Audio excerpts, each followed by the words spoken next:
the recording. Now I'm going to go in and allow in the security settings. Oh, that's right. It's not, I got participants. And let's see. Allow record local files. I think you should be able to record now, Matt. Let me know if you're able to. Oh, and I just got a message. Internet connection is unstable. This could be lots of fun. Yeah, I started recording, Bob. Thank you. Thank you. And let's look at the security settings. I'm going to allow participants to share their screen. I'm going to allow participants to unmute themselves unless bad behavior forces me to do otherwise.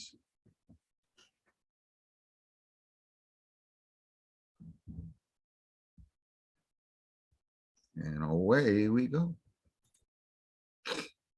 I'm going to start reading. It's 7:02.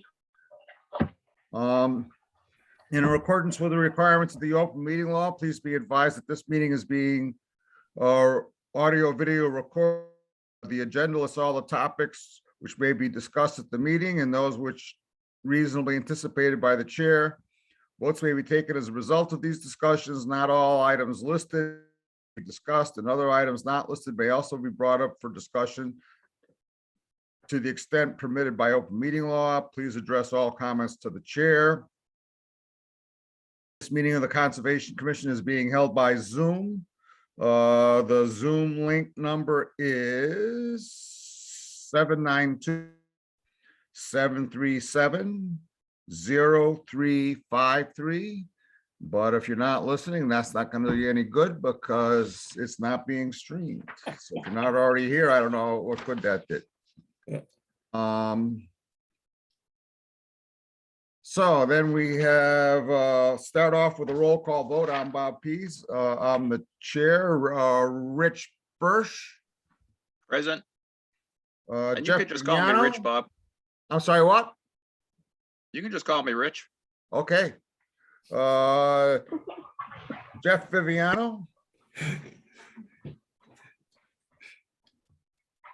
Jeff has to unmute himself or come back to the screen, whatever. Back to Jeff. I don't see Patty Adams. Katie Childs. Here. Thank you, Katie. Mike LaRouche. I don't see Mike. Yeah, I didn't, Ooh, let's admit Jeff was in the waiting room for some reason. Let's go back to Jeff. Jeff Viviano. Sorry, I'm back. My Zoom crashed. I'm here. Yeah, well, I'm keep getting message that my internet connection is unstable and I'm hardwired, so it's a mystery. Jack Rabbit. present. So we got Rich, Jeff, and Jack and myself. And we'll see if anybody else joins us. Are there any announcements or public comment from members of the commission? Jack Rabbit. Oh, Mr. Chairman, thank you. And Mr. Chairman, we've been meeting with the Stormwater Council. We've actually started things moving along. And clearly there's an overlap between our Conservation Commission requirements and the Planning Board and such. And I'm wondering, do you want us to send our minutes over to you folks and the members? Because there is a lot that kind of interplays between each other. It's your call. It sounds like a reasonable thing to do, and people can read them at their own discretion. Right, right. So if you send them to Matt, I will do that. Matt can then send them along. Good show. Thank you. Care about stormwater, right, Jack? Pardon that. I know a little bit about it. Yeah, too much lately. Bob, it's a lot of work, isn't it? Yeah. All right. Thank you, Jack. Any other Thank you, comments or announcements from members of the commission? Any comments from members of the public? Public comment from members of the public? All right. Minutes of the previous meeting. Earlier today, Matt sent out the December 1st minutes. Over, the only thing I saw that was missing or wrong with them, or even a Scribner's error, was there was nothing that said we continue the Pleasant Street hearing. And so I sent Matt some track change that the Pleasant Street hearing was continued by unanimous vote. Did we have any discussion at the last meeting? Was that at the December 1st meeting on Pleasant Street? I think there was no one there, and we just could. Anybody? No, it was just, it was just continued, Bob. Okay. Before I sent out the minutes, I reviewed the meeting video just to make sure. Okay, so if anyone is willing to, they were fine with that one exception. If anyone's willing to make a motion, I'll entertain it. And if people want more time, you know, we can put it off till the next meeting. Jack Rabbit. Mr. Chairman, I would move that we accept the minutes as written and corrected by yourself. Second. Roll call vote. Rich Birch, Aye. Jeff, Aye. Katie, Aye. Jack, Aye. and I for myself. Minutes of January 5th. Did you get my on those, Matt? Yeah, and I sent them back out. Oh, you did. Excellent. I'm looking for a motion to approve. January the 5th. So moved. We have a second. Second. Roll call vote. Rich, Aye. Jeff, Aye. Katie, Aye. Jack, Aye. and I for myself. On a Rich, call? you've liberated me from saying last names. It's very refreshing. I'm glad I could help, Bob. Thank you. Public hearing. The Conservation Commission will hold a public hearing on a notice of intent by Eric Fowler for the development of a 4-lot subdivision at 711 Massachusetts Avenue. Is someone here for that application? Oh, Wesley Fliss. I would note for the record, a DEP number has been issued for this notice of intent. Following remarks. Work in a riverfront area requires an adequate alternatives analysis. The alternatives analysis may reduce the scale of the activity or the number of lots available for development. All proposed alternatives must also meet performance standards. Use the analysis to review all reasonable layouts and explain why those configurations were not selected through the perspective of avoid, minimize, and mitigate. Please see 310 CMR 1058-4C. The reduced model refers to 1 to 2 units, but doesn't explore an option of reducing 3. No bill does not explore practical alternatives. Surface basins may be deducted from RFA impact calculated. There is not a practical alternative. The applicant should explore practical alternatives like subsurface options beneath paved areas to reduce impact to the inner riparian zone, as well as included LID methods. Test pits are required at the location of any infiltration BMP to verify seasonal high groundwater and soil type. Please soil logs for where BMPs are situated and confirm the depth is at least 2 feet to seasonal high groundwater and or bedrock. A detail on the separation from seasonal high groundwater should also be provided. See V Chapter 1, page 8. The applicant has not supplied a signed signature page, including signature of the property owner. This is a requirement for a complete NOI. Other than that, take it away, Wesley. Wesley Fliss, Whitman and Bingham Associates. We're a division of Haley Ward. The property that we're looking at this evening is 711 Mass Ave, which on my screen here is the one that actually has the LBR written across it. It's about 4.5 acres, a little less than 4.5 acres. Just call up the plan here. Get this to work. So the existing conditions plan is in front of you. The right-hand side of the eastern portion of the property is the portion that we're looking to develop. There's a perennial stream on the left-hand side of the property. I won't pronounce the name because I'll butcher the name.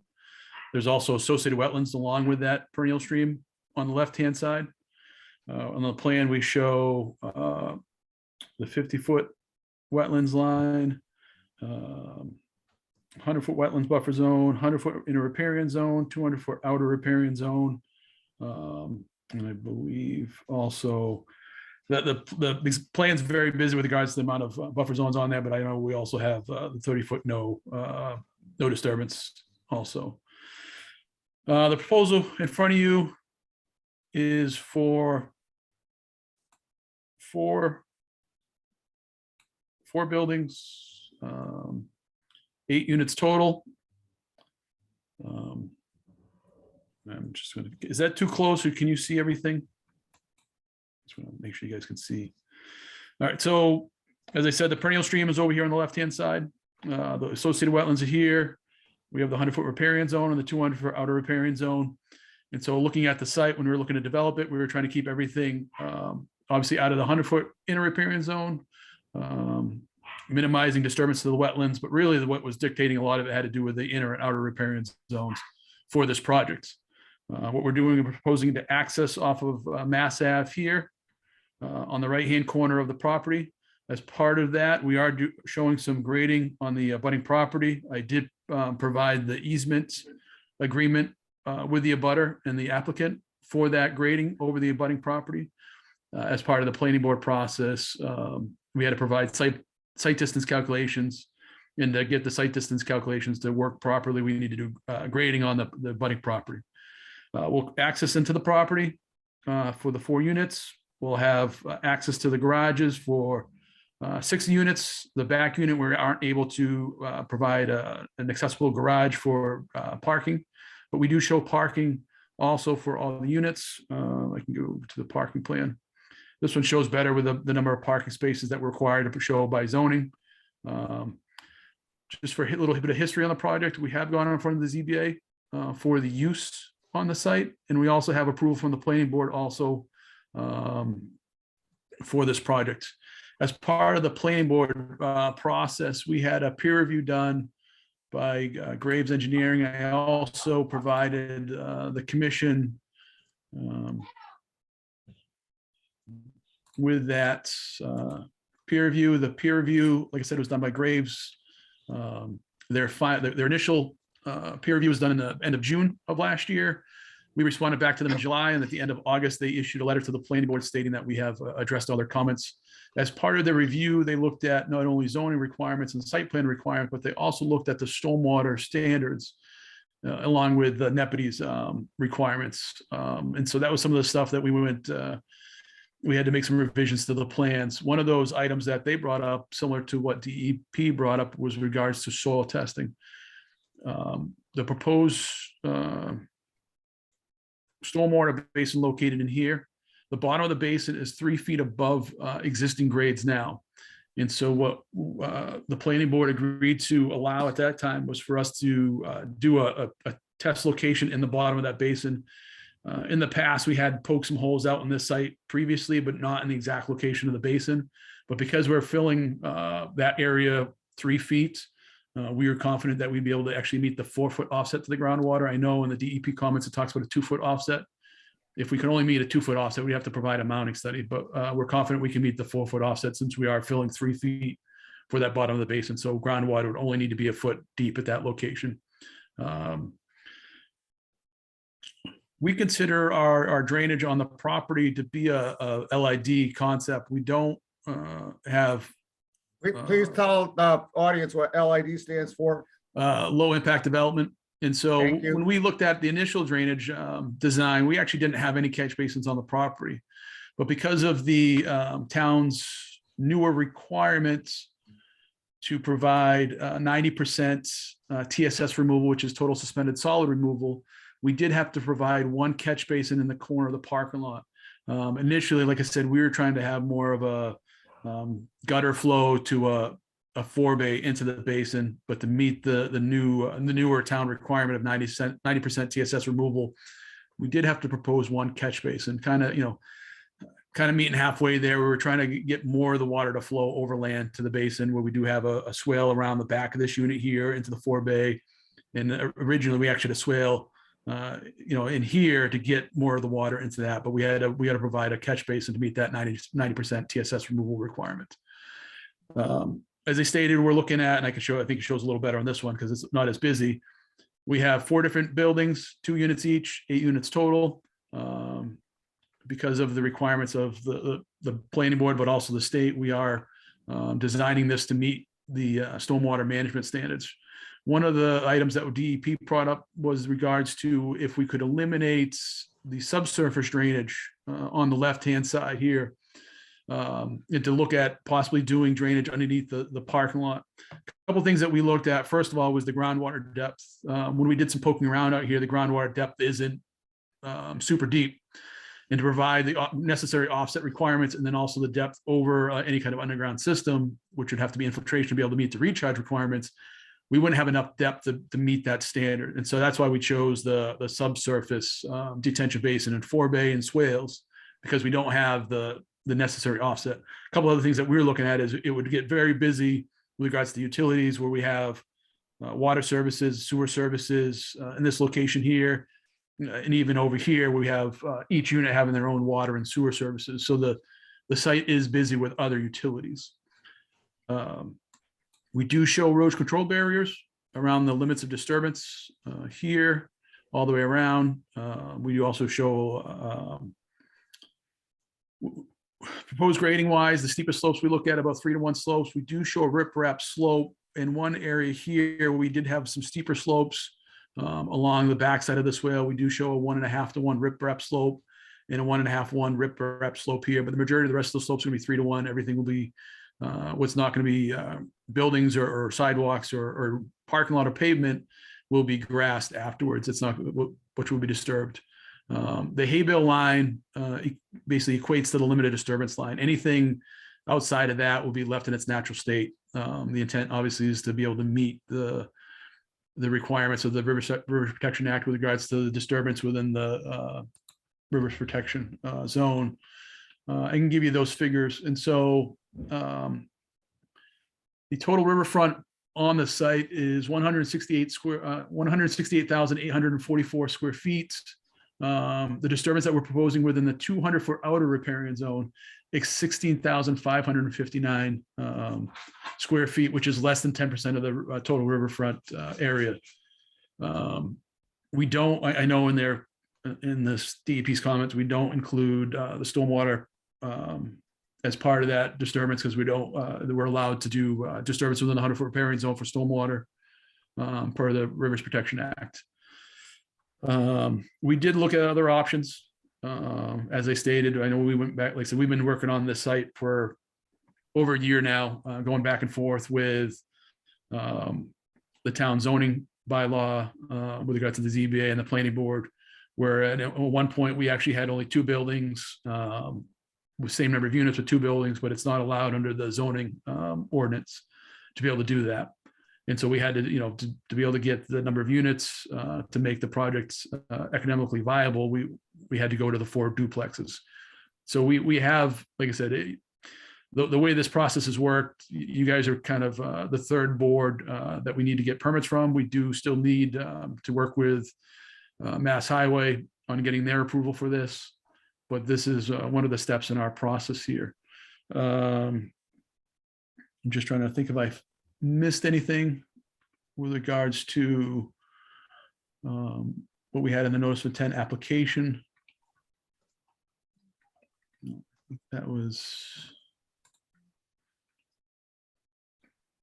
and then we do show, erosion control and sedimentation plan, which basically, like I said, it's going to be the riprap slopes and the erosion control barriers along the edge of disturbance here. We do show our construction entrance coming into the property. We will, as part of this project, be filing with the EPA for the Nepides permit and making sure that's filed once we get closer to construction on the projects. But we'd have no issue given the Conservation Commission a copy of that filing once that's completed as part of this project. But at that point, I think I kind of leave the presentation there. I can answer any questions. If I missed anything, feel free to ask any questions and see if I can, address most of your questions. I would ask you, Wes, can you please just re-review all the other boards that you have already applied to, going to apply to, and what your status is with those? Sure. So we have approval from the Zoning Board of Appeals for the type of development for townhouses. And then we Okay, have planning board approval for site plan approval. you do. And like I said, as part of that, we did have the peer review done, and Graves did review the stormwater under, looking at the stormwater standards that DEP has along with the town's regulations, which they're above and beyond what the state has. We will need to get an access permit from Mass DOT, like Mass Highway, we call it, but Mass DOT for the access permit. But that's a permit that they'll issue for that entrance off of Route 2A. And then typically at least 14, at the latest 14 days prior to construction, we apply for the Nepenthes permit through the EPA, for the federal EPA, and get that. Can you explain to someone like me who doesn't understand what is a Nepenthes? Nepenthes, permit? yeah, so National Pollution Defense Elimination System, I believe is what the acronym is. And so most of that has to do with construction related stormwater control. And so as part of that, we provide a stormwater pollution prevention plan, SWIP for short. And what that really deals with is the during construction erosion control measures that need to be taken care of on this property. There is a in the stormwater in the drainage analysis that we provided with this filing, there is a maintenance schedule for post construction, but that Nepenthes permit and that SWIP deals with construction related erosion control and stormwater controls. And our notice of public hearing says this is a four lot residential subdivision. It looks to me like it's not a 4-lot subdivision. It should have been a 4 building, 8 units. So it's a That's 4 how- building. Is it going to be a condominium or? It is, yes, there'll be association, yes, with this project, yes. It will stay as one property. The 4.5 acre property will stay as one. There'll be a condominium association. Thank you. And last And- question before I turn it over to the members is, does it show on your plans, or can you show us where on the plans your percent calculations are for, inner and outer? I can't remember if I put them on the first sheet or the last sheet.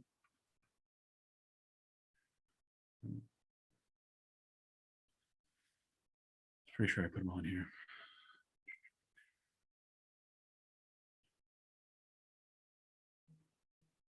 I've updated I this think plan. I just saw them. I've updated the plan so much that, no, that's the landscaping. No, I thought I had them on this. I know it's in the narrative of the notice of intent. I could have sworn we had.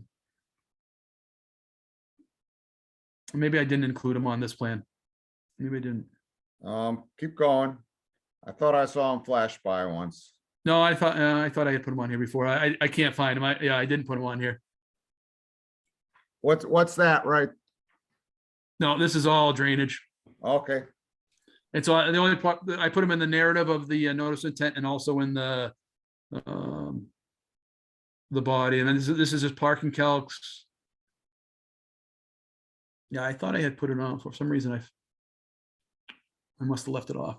okay. Before I open it up to Apologize. Jack Rabbit, I just would note for the record that both Mike LaRouche and Patty Adams are now with us.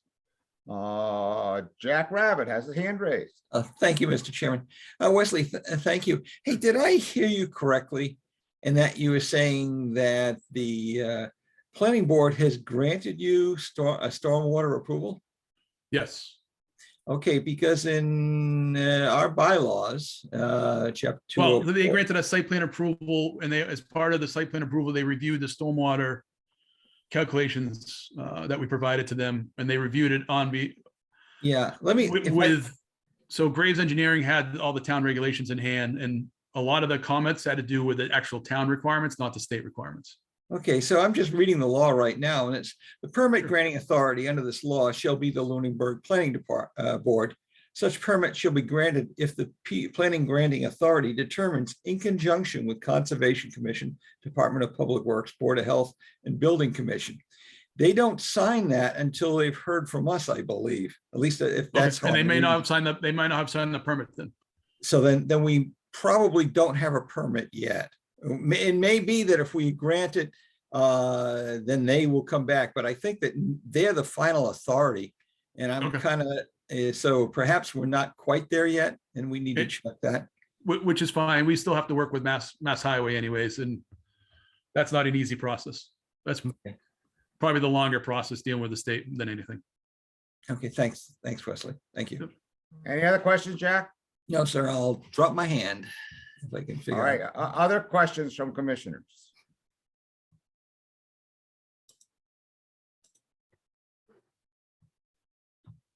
Rich, Yeah, thank you, Mr. Chair. Wes, the DEP comments did mention about an alternatives analysis for least impact, and they did make a comment of 4 units may not be the least impact for this lot, that it may be 3. And can you provide us with the reasonings as to why you can't have either 2 buildings with 3 units or 3 buildings with 2 units in a different configuration to get To it be honest as with you, far out of it's- the It's riverfront as possible? it's an economic feasibility issue on this lot. Mhm. The cost of acquiring the lot and only building 2 or 3 units on it wouldn't really make the project economically viable. Okay, is that And so something that's- you can present us as evidence? I mean, it's kind of hard to make our own judgments. I could see if the applicant can put together the numbers for it. It really be on the applicant to show us. I can see if I can find. I don't know if. I guess the hardest thing Just is where what do you- they made a direct correlation to perhaps the 4 units are not the least impactful design for this property. Well, You're claiming you the can't least- put less buildings on Right. here because of an economic reason. But again, we're the board that needs to decide. We should be presented with some evidence that 3 buildings is not viable on this property. Okay, and I can ask them to see if they can give me a monetary value. Mhm. I can Yeah, ask them that. again, yeah, because I mean, again, we're the deciding board. So we should be presented with some evidence that you're not going to make any money on 3 buildings.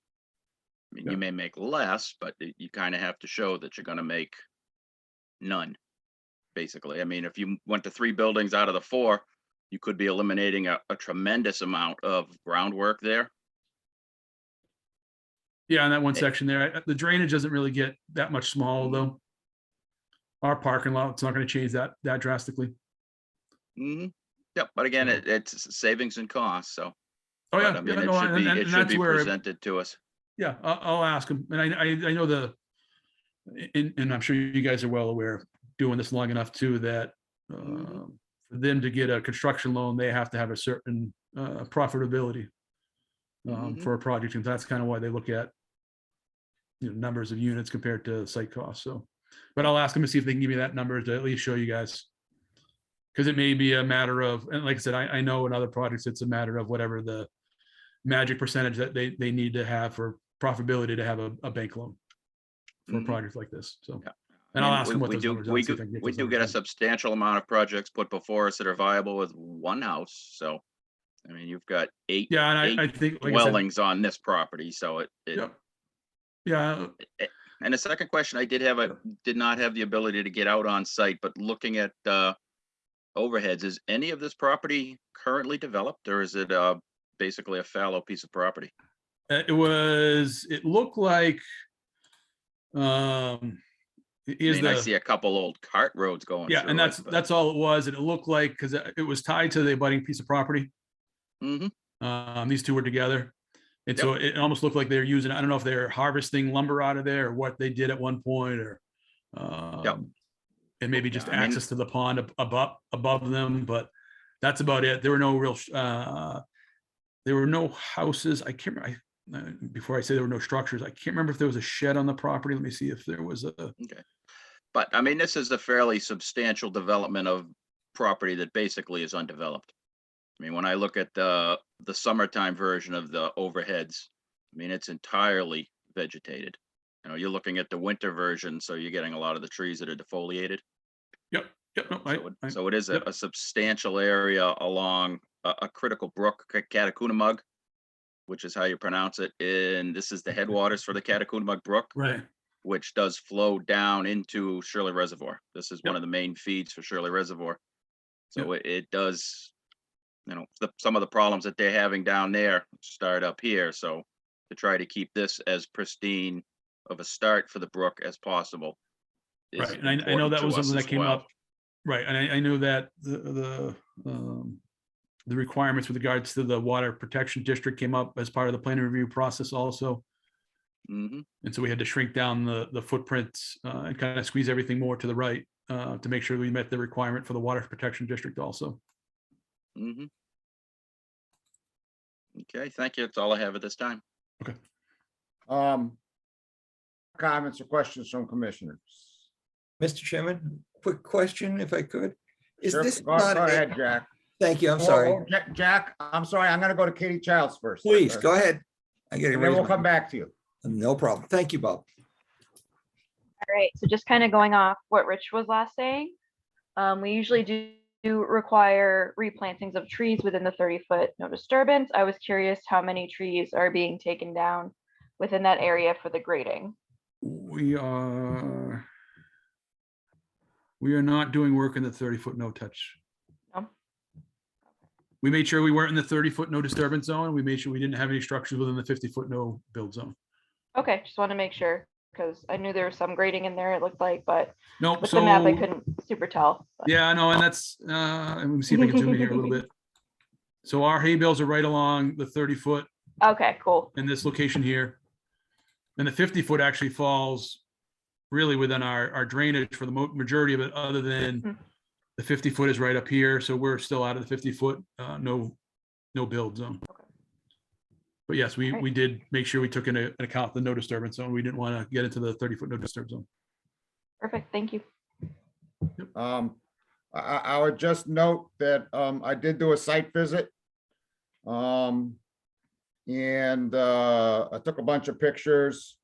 The area is like early succession with a lot of invasive plants, sumac, oriental bittersweet, barberry, stuff like that. And the area about where the houses are was used as a dump for thousands of 10-inch flower pots, plastic flower pots, which I'm sure you'll take care of. Yeah, now we're good. everything will be cleaned up. Yeah. Yep, I'm gonna go back to Jack Rabbit. Thank you, Mr. Chairman. Just a quick question. Is this an environmentally sensitive area at all? Does it have any designations? I just want to verify before I, Like ACEC area? I'm just checking what I put it down on the notice. I can't remember I off the top of didn't my do my head. homework and I apologize. I shouldn't be asking that question, but I should have done this. No, already. we are not in ACEC or an ORW. We, like I said, we are within the zone under this town has the different delineation of the watershed protection. But we are in, what is it, the zone C, I believe it. So we're in the zone C, I think it is, of the watershed protection district. And so, as I said, the town has a requirement that we can only disturb, I want to say it's 30% of the site. And off the top of my head, I think that's what the requirement was. And so we did adjust the plans to meet that requirement. Anything else, Jack? No, that's it. Thank you, Leslie. Thank you so much. Again, I no problem. apologize for that. Rich, did you have additional questions? Nope, not at this time, Bob. Okay, any comments or questions from members of the public? Well, Wes, I heard, Rich, ask you about the alternatives analysis that was specified, by the DEP and about 3 units.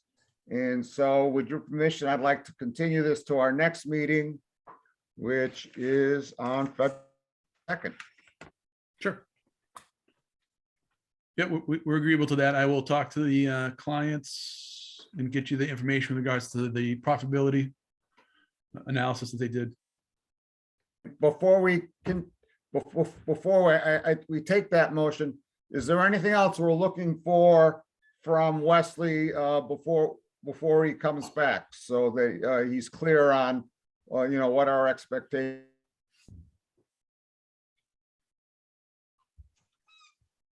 Okay, so looking for a motion to continue to February 2nd. So moved. Second. Second. Okay, Rich, roll. Aye. Jeff, Aye. Patty, Aye. Katie, Aye. Mike, Aye. Jack, Aye. and I for myself. So thank you, Wes.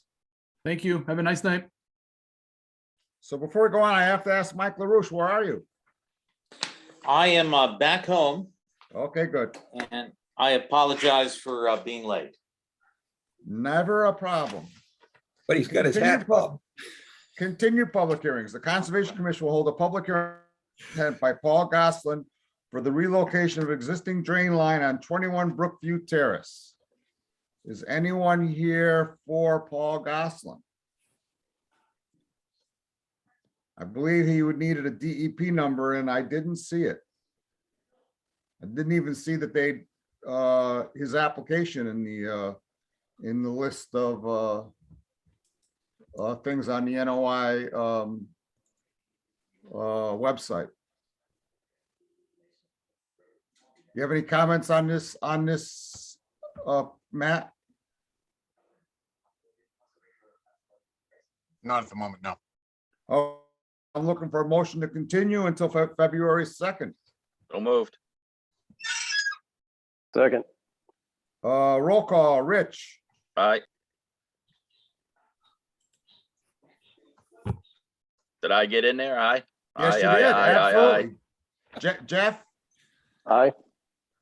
Patty, Aye. Katie, Aye. Mike, Aye. Jack, Aye. and I for myself. The council hold a public meeting on a request for determination by Paulo Majovsky for work at 2 Gabe's Place for the removal of trees within the buffer zone. Is anyone here for that application? We're here. Ah, there you are. Since the last meeting, we went out and visited Jeff and I went out and revisited the site before the snow fell, and looked around, took a bunch of pictures.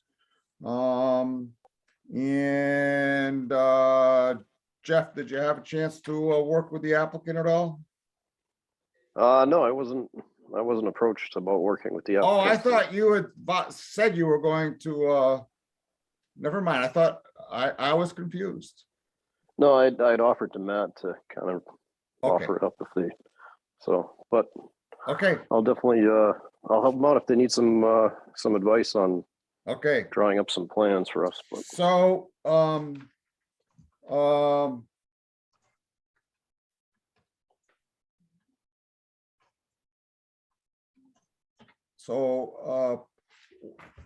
can you, Fran and Paulo, can you tell us, where you're at with this application? Well, we were kind of waiting for you guys. Okay. To give us the okay to continue with everything. And when we were on site, there was discussion, at least among Matt, myself, and Jeff, that it appeared to us that based on the size of the trees that were cut down, that it would be appropriate to ask the applicants to replant 12 trees, and Matt made the suggestion of pin oaks along the tree line, separated away from each other. Matt, Okay, did you discuss that at all, Matt, with the applicant? Hold on a second, Bob. I'm in the middle of taking notes. Sorry about that. That's all right. Honestly, the last I recall was that we met with the applicant on site. I don't recall anything else. Well, I went I don't to have anything Matt's in my office. notes. Yeah, That's I right. went to, Go yeah, I ahead. went to Matt's office, that same day you guys came, you and Jeff, and, he said that there was no DP number, that was not needed. But that was our last discussion in regards to this. Right, one of the things I was asked to look into was whether or not there was going to be a DEP number on it. I noted the agenda had it listed as a notice of intent, and it was actually a request for a determination that was filed for. So Matt, So- my suggestion at this point is that someone work with the applicant to take and update the sketch to show, well, first of all, that we find out from all the other members, how they feel about the idea of replanting 12 oaks. And we had discussed that with the applicant, because evidently this is the first they're hearing of it. And if there's general support for that idea, that you work with the applicant to develop a sketch. And also during the site visit, we noted that there was trees that were pushed over into the wetland. And during the site visit, the applicant said that they'd be removing those, and cleaning the area up. And so, but if there is general support for that, that you work with the app, that we continue the hearing February 2nd, you work with the applicant to develop a sketch, that shows replacement. So I guess right now what I'm looking for is comment from other members of the commission, Jack, about how they feel, about, requiring the applicant, to clean up the site.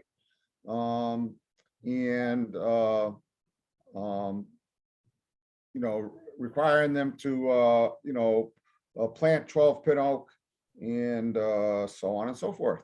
And first, we're gonna hear from Mr. Rabbit.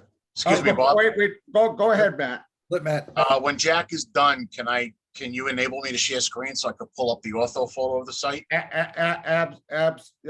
You should be unable to share the screen right now, but we'll go to Jack first. I yield to Matt. I want to hear his wisdom and knowledge and all this good stuff. Let's see what he's got. Put him Matt. Okay, give me one sec here. Okay. Okay, I just had that map up. Just bear with me for a second. I'm just trying to find it. Matt, so long as you're doing the screen sharing and not me, you can take all the time you need. Okay, can you guys see that? Yeah. Yeah. Okay. So here is Gabe's place here. Here's the house. Here is the actual wetland system that is here. This wetland system actually was first delineated when the subdivision was built. I went out and looked at where the wetland is now. It hasn't expanded.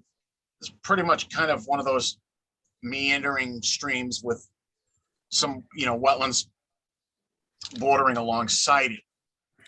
Essentially what we found were, stumps along the area. And when Bob, Jeff, and myself did measurements of the stump diameter, we did a calculation based on the regulations to meet the restoration criteria that you need to replant 12 trees. You could replant them with pin oaks, because if you're standing actually at the overstory, there's a lot of oaks there, and the predominant oak is pin oak. There's some black oak, but it's mostly pin oak that's in that area now. So those could be, they're rather readily available at a nursery, and they're not economically prohibitive. So you could basically plant here, here, here, here, basically all along the 30, we basically measured out 30 feet. The edge of the 30-foot line, you could replant those 12 oaks. There still is some overstory left here within the 30 feet for it to be viable. And I can't remember if one of the owners had come out when we were out there and we had mentioned it, but it didn't seem like it was a, excuse me, it didn't seem like it was a very hard restoration plan to implement, and planting the 12 pin oaks along the 30-foot line evenly spaced out would be a decent method of preliminary demarcation. So I just wanted to go over that portion of the site visit with it. The rest of it, Bob, I believe you did some measurements, and most of the trees that were taken down based on my interpretation of where the wetland was, based on both the maps and was out there, was like 85 feet away. As I took and I measured, Mike had some concerns about there were some trees along the side of the driveway that appeared that like they were close. And Mike, said we should go back and, measure those. And we did. They were fairly, a lot more than 30 feet farther away.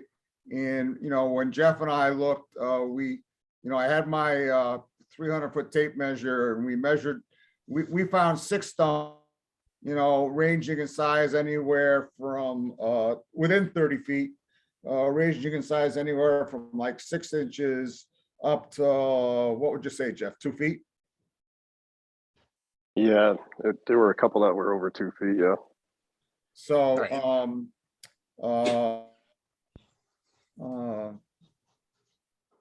So that's what we found. In the area of the property that they were looking to cut trees that were over here, that was marked on their plan, it's clearly outside of the 100-foot buffer zone from this wetland area. So this part of it isn't even jurisdictional. It's this part of it here. And, I think planting the 12 pin oaks, which was my suggestion, and again, we calculated 12, would satisfy the remedial requirements. And then they could finish, cleaning up what was cut down over there. Any other comments, Matt? None at this time. Well, then we're gonna go back to Mr. Rabbit. Oh, thank you, Mr. Chairman. Matt, great comments per usual. Hey, I do totally agree with the 12 trees. There was a question when Mike and I first visited, there were some inside and out.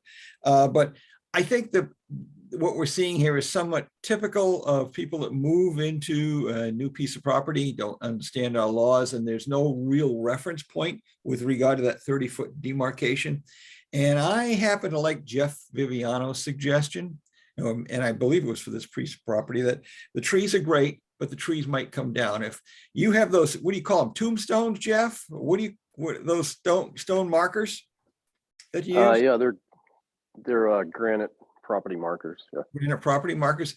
I would like to see something that would run along that 30-foot line, and just that the owner will know where he can mow his lawn and where he can't. And if it's Jeff's marker that's sitting up 6-8 inches, no one's going to want to mow over that. You'll lose your blade. So I think that would keep it clean. I would support. We just need to make it clear what the 30-foot line is for these folks. Anything else, Jack? No, that's it, Mr. Chairman. Thank you. Any other comments or questions from commissioners? Bob, may I? Go ahead, Matt. Well, the wetland area is marked pretty clearly.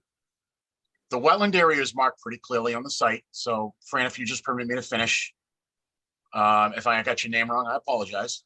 Oh, you're right. But I think the area is pretty easy to demarcate.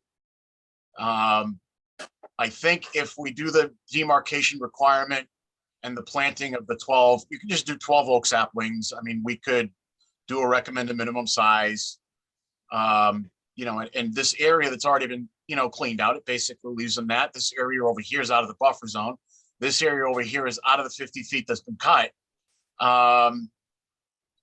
There is one thing we did note on site, both Jeff, myself, and Bob, was that there was the overstory was left intact in this area right at the 30-foot zone going into the wetland. So the overstory to the critical area of overstory to the wetland is still established. So the removal of the trees that were taking place outside of 50 feet aren't going to have any deleterious effects to the wetland area. So if they agree to do the 12 plantings and the demarcation, I'd recommend issuing a negative determination at this point, and allowing it to proceed rather than, just kind of holding it up. I can help them, solidify the documentation to make sure that everything's memorialized. But this is a pretty straightforward remedial project. We could have easily just as well done this under enforcement as we could have having them follow the RDA to begin with. Thank you, Matt. Mr. Chairman, Go ahead, Jim. I would agree with what Matt said. I mean, we could have them draw something up, but I think if we just kind of determined tonight that if we're all under agreement that 12 pin oaks or something similar, right on that 30-foot line. The other thing that was somewhat concerning is the amount of brush and material that has been pushed into that wetland. That also needs to be removed. So we need to make that part of this process, and then some kind of limit of work for their seeding and looming that they'd like to do as well. So if we could get those pushed into that somehow, I'm sure we could possibly get this done tonight. And that was it. Thank you. I'm gonna go around and ask people how they feel if they're ready to vote on this tonight. If we have a carefully crafted motion with conditions about 12 pin oaks, removing everything from the wetlands, and the 30-foot no touch zone with some permanent markers like boulders or granite or granite stone. So we just heard what Jeff had to say. Rich? Mr. Chair. Yep. I am in favor of the idea. Unfortunately, I tend to be a stickler for having it in writing and before us prior to approval. Thank you, Rich. Mike? Yeah, have we asked the owners, are they amenable to what we're talking about, or do they don't comment until afterwards? We'll ask them that when we finish the straw poll. Okay. I feel okay with the verbal as long as it could be followed up with something in writing. If it seems like it's pretty clear, cut and dry. We've brought all of our concerns up on the table, and but as long as Rich has said that this should be in writing, I agree with that. I just don't know if that's something that can happen after we do a vote, or does it have to be done prior to a vote? Well, Mike, in the past, sometimes we take and we say we won't sign it until we see it. We say, oh, this has to be we need to get this documentation, and we won't sign it until we get the documentation. But we've done that in the past, but we're just doing a straw poll now to see how people feel about, are they comfortable with that, or they want to before we take a vote. We've got Jack. Thank you, Mr. Chairman. Just a question with regard to the dimensions on the pin oak. Is it 2-inch, 10-foot? Is that what we're looking at, or? That would be my recommendation. Yeah, I think we want to put it in there. I'd agree. Yeah, that would have to be put in the ruling. Rich? Mr. Chair, I guess I just needed a little clarification. Are we expediting this for a specific reason? Nope. So there's no reason to expedite this decision tonight? Nope. Okay, just want to make that clear. Thank you. Thank you. Patty?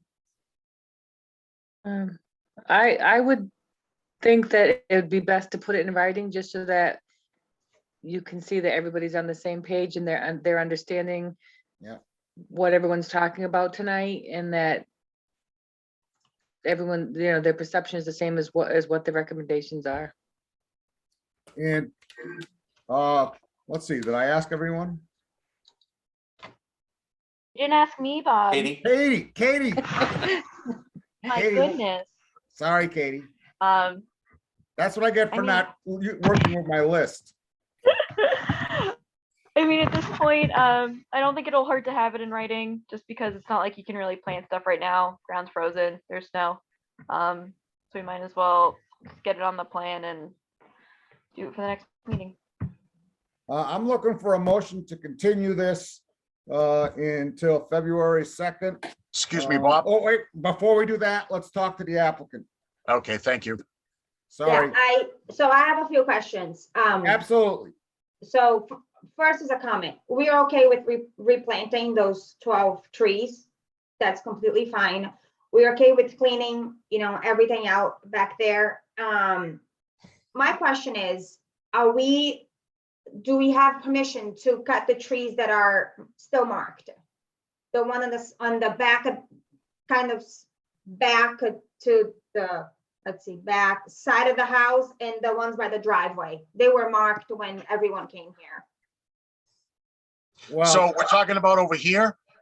Yes, yeah, and the Over ones on the here? side of the driveway. Bob, over here is out of the buffer zone and over here is outside of the, I think that's like 85, 90 feet. We measured in 87 the feet. field. 87 feet was over here. Yep, so, I mean, these areas would be fine. These areas, you'd probably have to wait till we finalized everything. But, I mean, if we basically agree on everything in concept, we formalize it in writing, have the commission review it at the next meeting, and then everybody signs off on it. But we got to make sure that we're in agreement this evening, so I can work with you to put this on the document. And then you'll be able to go. Okay, what about the stump grinding that was discussed before? Well, I don't have any issue with stump grinding now, but I don't see any reason why I can't wait either. Oh, no, that can't wait. They can't do anything now. I just wanted to, get everything out of the way, so to speak. Right, the stump grinding, yeah, I mean, actually, and the commission will jump in if I'm misstating it. But my impression is basically the commission's always been in favor of any existing stumps on site being ground in instead of pulled out. So, yeah, that would be fine. Okay. That's it for me. Thank you. Yep. Thank you. Then, unless somebody else has something more, I'm looking for a motion to continue until February 2nd. So moved. second, Roll call, Rich, Aye. Jeff, Aye. Patty, Aye. Katie, Aye. Mike, aye. Jack, Aye. and I for myself. So Fran, you have to please set up a meeting with Matt.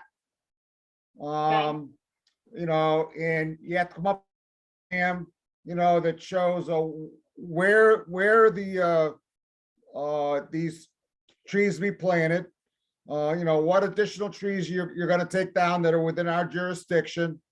And you should write right on the plan that, you're gonna remove the down trees and stumps, that have been pushed into the wetlands area. So it's very clear, that that's gonna happen. And it's all documented place. Okay. Okay? Did I Sounds miss great. anything?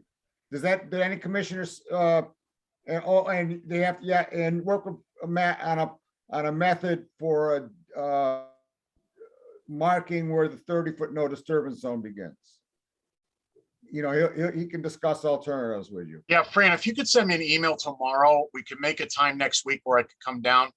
Be better if we did it on the property than sitting at the desk, Mhm. especially since, we have a kind of a, not an exactly mask mandate, but we've been trying to contain meetings within the buildings to a minimum right now. So probably better if we did it on site. So send me an email tomorrow. I'll shoot you some dates I'm available for next week. We go down, I can show you everything that, the three of us spoke about on site that the commission is knowledgeable on, and then where we can go from there. And we can have this thing all wrapped up and ready to go in 2 weeks. Sounds good. Thank you so much. Thank you. The Conservation Commission will hold a public hearing on a notice of intent by Mark Brightman for work at 524 Northfield Road for the replacement of the septic system wall filling of a former swimming pool within the buffer zone. I noticed that it did have a DEP number.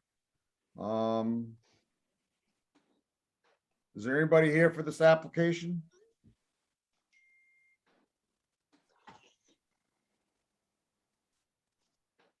Bob, I do know that Angel Latonin, based on a prior meeting that I know she was supposed to be at, was having computer issues.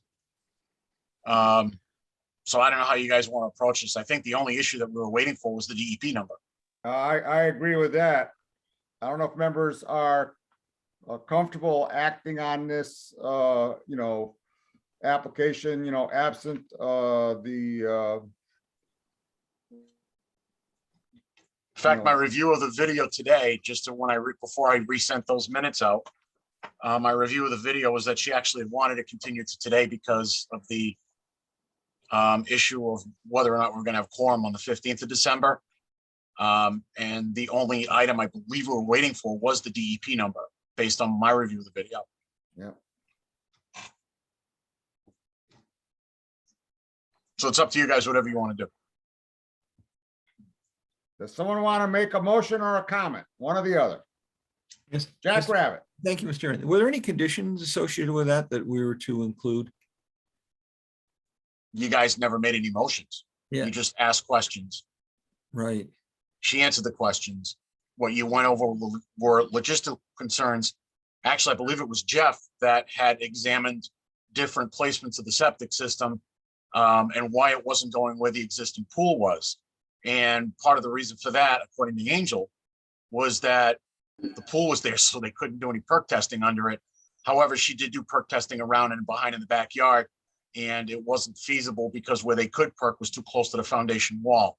So you guys basically, from my recollection of the video from this morning, was that you guys didn't really wind up having an issue with where she was putting it. And Jack, you were pleased with the Right. healthy addition of green space. So, I mean, the only thing I would probably recommend was that the hay bales be placed at the limit of work and at the, there's no structures proposed. It's simply grading for the removal of the pool and the removal of the deck, which was kind of dilapidated out of there, and the reestablishment of green space. So we probably just want to make sure that the hay bales are at the limit of work at this point. Jack, Essentially, what you make have a- is you have a project with a new septic system and a very large restoration of green space. Jack, are you willing to make a motion? Sure, I would accept the proposal with the addition of hay bales, erosion control, and allow the project to move ahead as presented. Do we have a second? Second, We're gonna do a roll call vote. Rich, Abstain. Jeff, Aye. Patty, Aye. Katie, Aye. Mike, aye. Jack, Aye. I for myself. Okay, the commission will hold a public hearing on a notice of intent by Bill Emke for work at 445 Townsend Harbor Road for the replacement of a railroad tie steps and a timber retaining buffer zone. Matt, do you know if they submit, I don't see Mr. Emke here or any representatives. Do you know if he made Essentially- any progress on submitting his payment?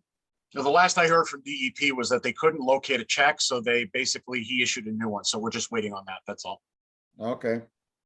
I'm looking for a motion to continue. moved. Second, Second. all right, roll call vote, I'll let you finish the date, Bob, before we move forward. February 2nd. So moved. Thank you. Second. All right, roll call vote, Rich, Aye. Aye. Aye.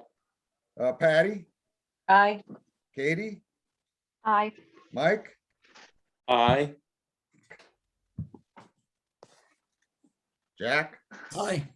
Thank you. Aye for myself. Pursuant to Mass General Law, Chapter 131, Section 40 is amended. The Town of Lunenburg Wetland Protection and Municipal Bylaws, a public hearing on a request for determination by Matthew Butterworth placement of a shed within the buffer zone at 188 Whalum Road. Is Mr. Butterworth here? Mr. Chairman, I recommend that we give this leave to withdraw. He's not responding. I'm looking for a motion. What are we gonna do to this? Are we gonna deny it? Are we gonna ask him to, are we gonna withdraw? Here, Matt? We're going to withdraw it because he's not here in attendance. He hasn't had a chance to present alternatives, but he's not responding either. So I just rather give it leave to withdraw, and he'd have to refile if he wants to come back. So I'm looking for a motion for the commission to withdraw this application. Mr. Chairman, Absolutely. just one question. Matt, have you, there's been no correspondence from 188 Whalum Road? I know you've been trying. I've tried a few different ways. I've left a couple of voicemails. I did emails. Even today, I went through the portal and sent another message because a lot of times that will trigger a general email from the town that most people look at because it leaves a comment. There's a comment on your permit application that usually gets people's attentions, and I've gotten no response. So. Okay, just Not like wanted I haven't to tried. make sure. Right, I hear you. That's all I look- needed to. That was my concern. Thank you, Mike. Let's hear from Rich. I'm just offering that perhaps we should just deny this without prejudice. I'm not sure if we can necessarily remove it. I think once it's presented to us, we have to have a decision on it. I'm with Rich. I think we should deny it without prejudice, but I'm That just. would one allow member. him to reapply. Well, it would be a determination. So denying a request is a very tricky slope. So instead of denying it, I would recommend that you give his current proposal because the alternative he presented wasn't acceptable. He needed to provide an alternative that was more acceptable. And because he hasn't, you basically would be basing any ruling on his original proposal, which you guys felt wasn't applicable to the rules. So because it's a determination, I would give it a positive. So that if he wanted to go through with this, he'd have to file a notice of intent at his own risk. If he wants to come back with another DOA, our DOA to come up with alternatives locations, that's also a way to go. So yeah, I mean, that's perfectly fine. But I wouldn't recommend a denial on a request. It's a very, very slippery slope to go down. I've only seen it done in 35 years. Once it was automatically appealed, and the state tends to frown on it. They'd rather see you issue a positive or a negative. So my recommendation would be for a positive based on his proposal. I would make a motion for positive determination at 188 Whalum Road. Do we have a second? Second, Excellent. Roll call. Rich, All right, Jeff, Aye. Patty, Aye. Katie, Aye. Mike, aye. Jack, Aye. and I for myself.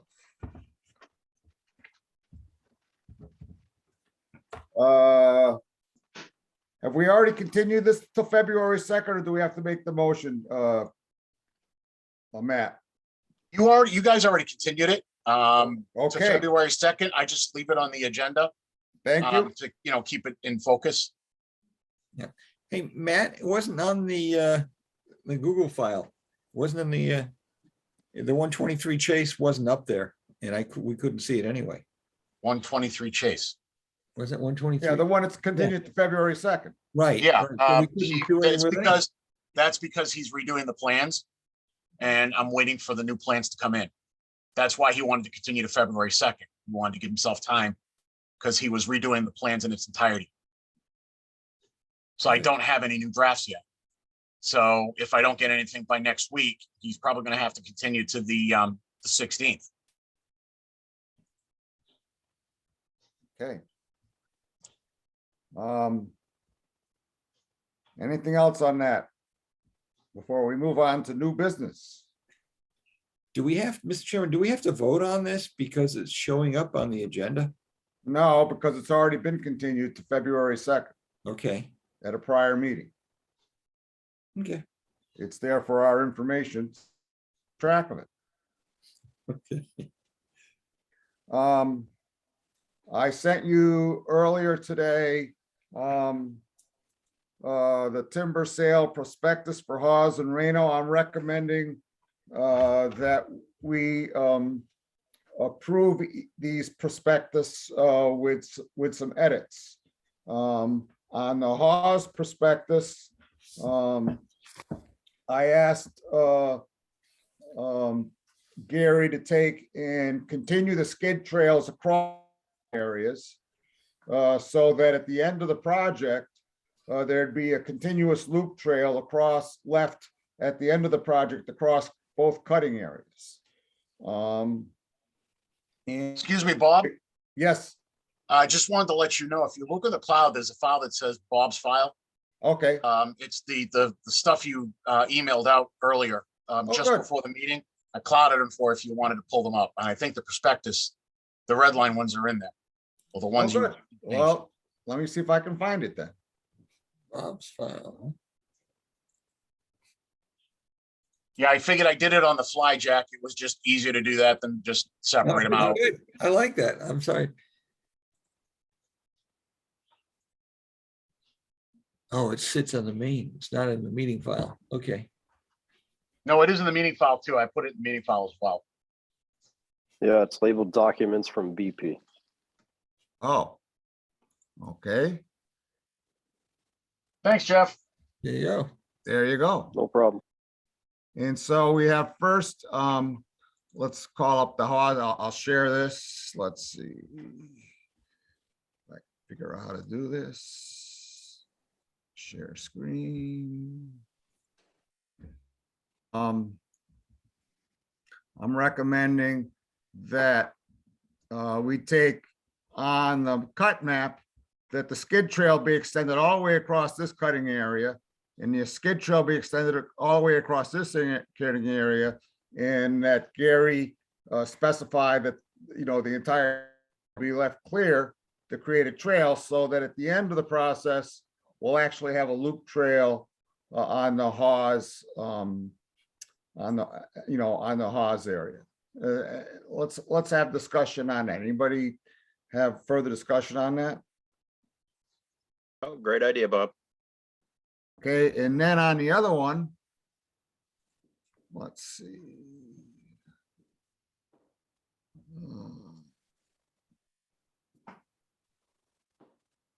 On the Northfield Road prospectus, let me share that screen.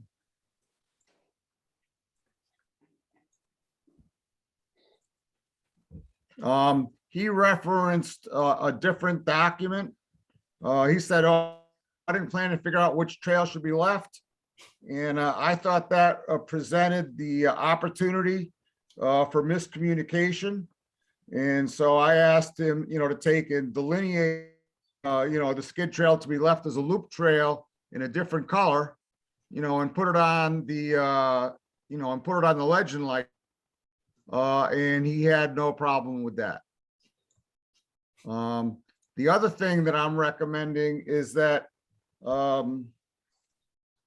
going to come to this in a few minutes, but you know, I've been working on that, you know, strategic plan for, you know, improvement to conservation lands in the future. And Adam Burney has told me that anytime we propose parking, we're going to report a planning board and do a site plan review. And so it was me, you know, if our intent is to take and leave, have a, you know, have the landing area here be able to support parking, that we take and we put in the prospectus that becomes a landing area, that in order to properly support the landing area, the area from the road to the landing area be gravelled, and the landing area be gravelled. And so it'll just be there at the end of the process. How do people feel about that?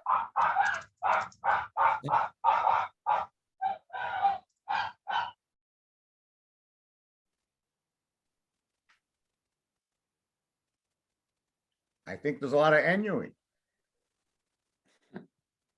Somebody's spouse is calling for him. Sorry, guys, that's just my dog going a little crazy. I'll mute myself for now. So I'm proposing that we also ask Gary to make that change in the prospectus. And so I guess I'm looking for a motion to approve these two with the, or prospecti, I guess, with the recommended changes. So Bob, are you saying if it's just a gravelled area, we do not need a site plan review? Well, I don't want to throw anybody under the bus here, but you know, somebody in a responsible position. But if it was, you know, going to be a gravelled area at the end of the logging zone, and the gravel was part of the logging operation, then there would no changes. And you know, for at least this project, it would eliminate the need, you know, to review, which means, you know, you gotta either hire an engineer or find an engineer to volunteer their services to create, you know, an engineered site plan. I agree with your assessment. And your comments on changing the plan to include just a gravel area where they're going to be doing the logging from. So Rich, are you making a motion to approve these two timber sale prospectuses as amended? as proposed? I am. Make a Do we have motion. a second? Second, All right, roll call vote. Rich, All right. Jeff, Aye. Patty, Aye. Katie, Aye. Mike, aye. Jack, Mr. Chairman, a quick discussion. go ahead. Okay, before it gets out to the world that we've just approved a whole set of cutting plans, are we going to go through the activity of trying to get the public involved? And Jack Yeah, did that already. we've already gone to the public with that. I missed it. I'm sorry then. Yes. We actually we- had we- sidewalks on these properties. We had a public hearing. We had a site walk. Yeah. We had a public hearing Hmm, that was advertised in the paper. Yeah. and people came to the site walk. Okay. People You answered the question. Never mind, Bob. hearing. Thank you. Thank you. I vote yes. Okay. I'm sorry. I missed that one. I missed that site. All right. walk. And I for myself. Okay. So shouldn't the plural of that be called prospecti? Yeah, I think you're right. Sorry, had to put that in there. Okay. We have an app, we have Richard Tremblay. Rich, would you like to unmute yourself and review your video and introduce yourself to the commission? Well, thank you. Hello, and thank you, Bob. My name is Richard Tremblay. I've lived in Lunenburg on Lake Shirley for approximately 36 years. I'm very interested in being a part of your commission. I realize I'll have a bit to learn, but I'm willing to work with everybody and learn what I need to be an effective member. I'm looking forward to the challenge if given the opportunity. I was a scoutmaster in town for several years, and I used to do a lot of the camping and backpacking, and I try to teach the boys the leave no trace concept of being out in the wilderness and camping. So I do have some experience in this area, but again, I know I have a lot that I need to learn if given the opportunity. Thank you. Thank you. And so, Rich, I just would explain to you, an associate member, real thing. It's an informal process. It's an informal post that the commission has. A lot of the present members, formerly associate members. Tom Bertram was an associate member. I was an associate member. Jeff Viviano was an associate. Mike LaRouche is our most recent associate member. And, associate members can participate in discussions, the sidewalks, and I've been noticing that you've been attending all the meetings right up to the bitter end. I appreciate that. But because we are actually all appointed by the Board of Selectmen. And we have no say in who gets appointed. That's totally up to the selectmen. But it's good to have an associate member because, as you said, there is a lot to learn. So, does anybody have any questions for Rich?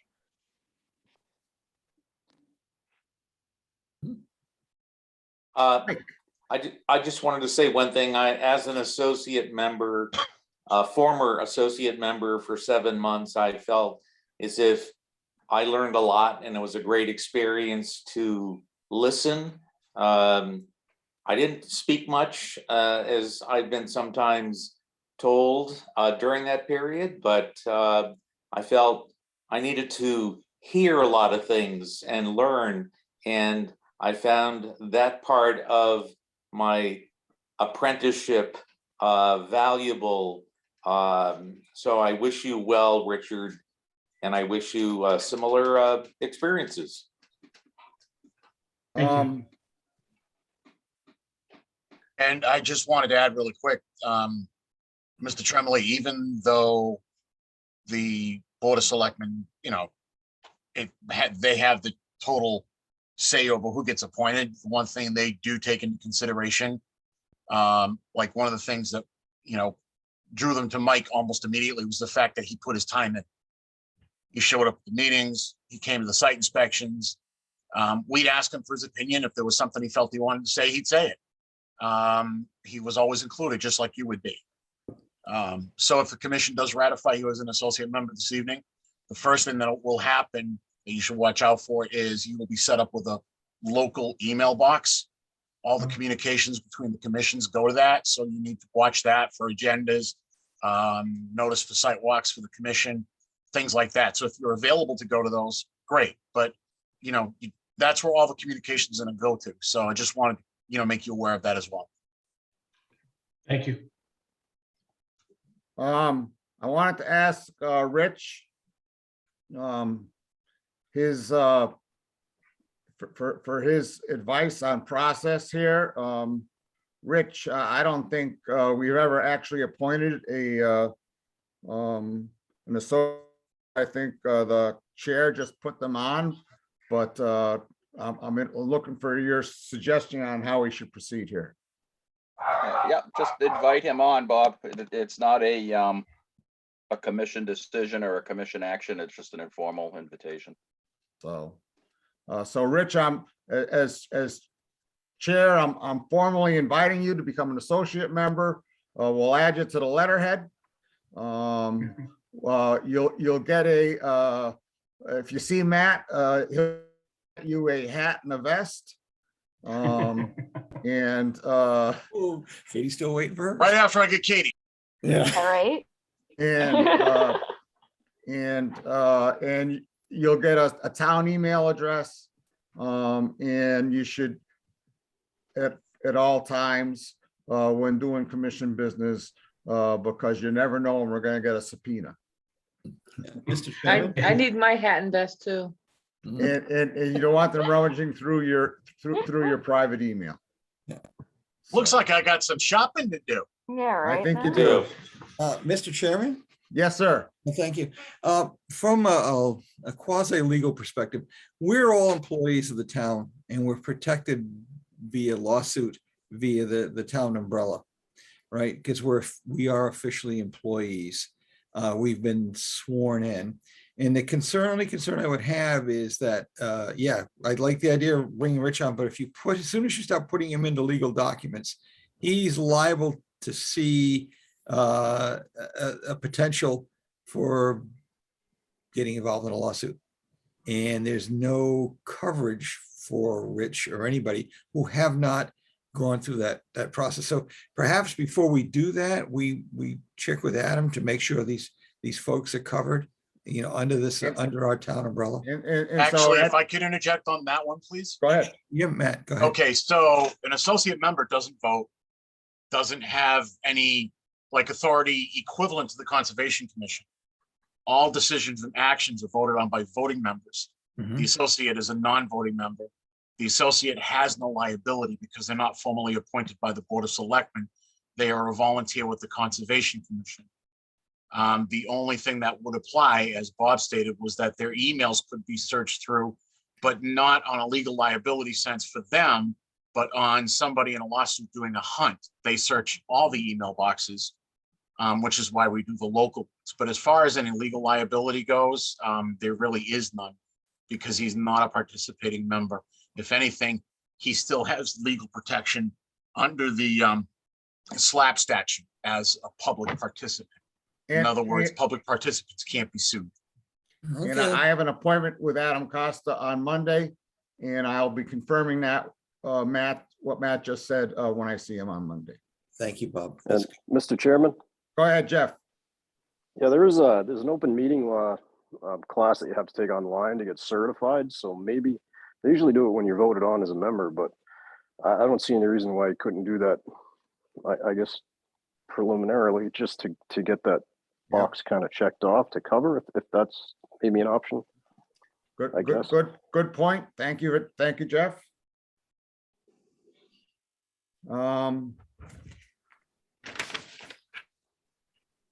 All right, Bylaw Review Committee. I want to pass over that tonight if anyone, originally I said we discussed the bylaws tonight, for things that might need amending, but I'd like to pass over that tonight unless someone has a burning desire to do that tonight. All right. Absent a burning desire, let's go to Matthew, take us through enforcement. Do we know who, before we do that, do we know who Linda is and is she here for a particular reason? I think I know who Nick is. I assume that's Nick Eaton. And he's here for enforcement. Linda just came unmuted. Linda, Yes, go ahead. I'm Linda Moran. I'm just here watching the Conservation Commission, that's all. And No- you're no more other than reason. welcome to do that, but if we were holding you up from the rest of your life, because you were waiting for something on the agenda, I want to, Oh, I appreciate that, but no, I'm not. I'm just watching. all right, thank you, Linda, and Thank you. you're welcome to do that at any time. The public's work. So Matt, can you please take us through violations, but let's start with 441 Townsend Harbor. As far as I know, at the last meeting, we were simply waiting for Steve Marston to get us documentation, which we're still waiting on. They had spoken about providing us the documentation for correcting the roof line and removing the structure. So we're still waiting on that. I don't know if there's anything any of the commission wants to add first. Nick, you have something to add here? Yeah, so I just been really busy the past couple weeks now that I'm guess a little bit stress free. Matt, I just sent you over an email probably like 10 minutes ago. So I'm not going with Steve Marston. I mean, there's really no point to go with that at that direction right now. But I sent you over the pictures of what the house is going to look like. That's Yeah. literally. Were they That's- supposed to take a vote on me to make it official? Richard? Richard Tremblay, did you have a question? No, I'm sorry. I didn't realize I was still unmuted. My bad. Go ahead, Nick. Yeah, so again, I sent you the pictures, Matt. I meant to send you them, I don't know, a couple days ago, but that's what the house is gonna look like. The same, again, Case came out there and he already did all the measurements. I think someone from the conservation might have done the measurements too. Nothing's changing. It's just, again, that whole roof is coming off and we're putting it. I can get you the exact truss drawing as well, but I mean, that's how the roof is going. It's not, there's no overhang at all, not even a partial overhang. Bob, if you want to give it a second, I can switch my emails over here and screen share that. Go ahead. Just give me 1 sec.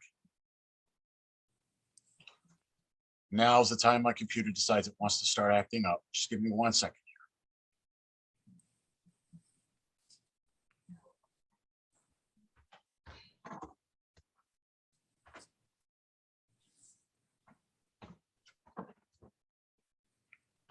All right, I'm gonna screen share here.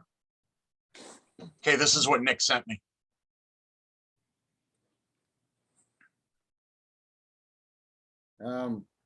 And do we have a view of the water side? This would be the water side right here. There you go. That's a winner as far as this person is concerned. Same deck area.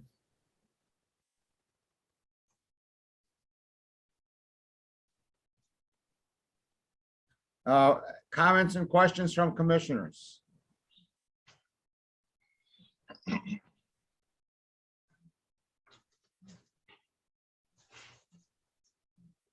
No. I can't verify anything with Casey right now. Because he's out on a COVID leave. So not known when he's gonna be back. So to me, as soon as we have confirmation that Casey Burlingame has approved this change, the enforcement order, I'm suggesting the enforcement order could be lifted for the purposes of removing the present roof. How do other commissioners feel? As far not to cut you off, as far as the enforcement order, like you guys can leave it on hold for now. Like, I don't think we're a little bit tied up with something else right now. Yeah.